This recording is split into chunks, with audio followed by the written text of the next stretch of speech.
is a denial of the charges, the 7 charges that were brought against him. And at the same time, nakalagay din po ang kontra sa laysay ni Mr. Ang doon kung anong alam niya na talagang mga pangyayari at kung anong tunay na background na kinalakihan ni Don Don, ano, at kung ano sa ebidensya na aming napangalap ang siyang mga gawain at nagawa ni Don Don tungkol sa mga missing sa Bungeros. Ano. Makikita ho lahat yun dun sa kanyang counter affidavit. Ano pong pinakamalakas na ebidensya na laman ng counter affidavit?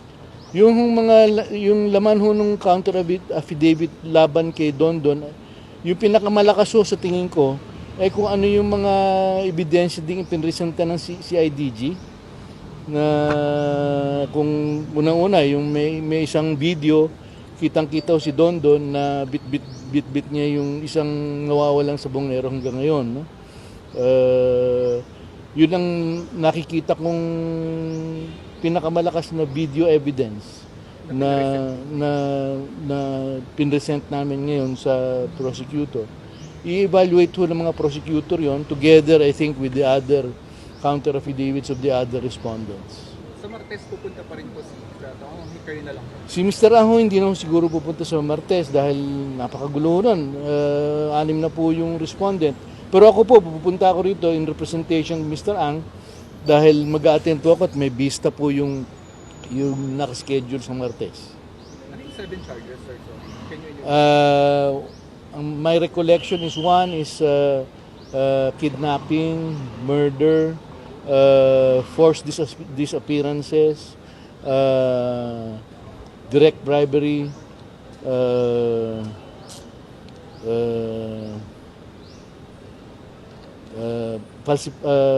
tampering of passport. Yun yung 5 naalala ko. There were 7, if I recall correctly. Makikita naman ho natin yun dun sa complaint. Anong next step nila? Well, right now we will await the hearing on Tuesday, and we understand that the complainants would like to file a reply affidavit to the counter affidavit of Mr. Ang and perhaps of the others also.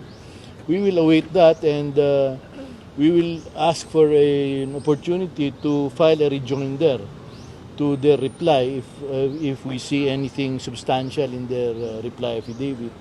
And eventually, we will also ask the panel for an opportunity to file a memorandum of our positions, and given the evidences that were presented both by the complainants and by the defense, we will summarize it in a memorandum which we trust will aid the panel of prosecutors in resolving the case. Napaka-komplikado ho nung kaso at napakarami.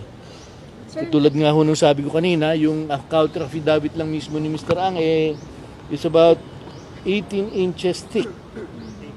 18 inches thick plus may kasama pang isang USB. Sir, ano masasabi mo doon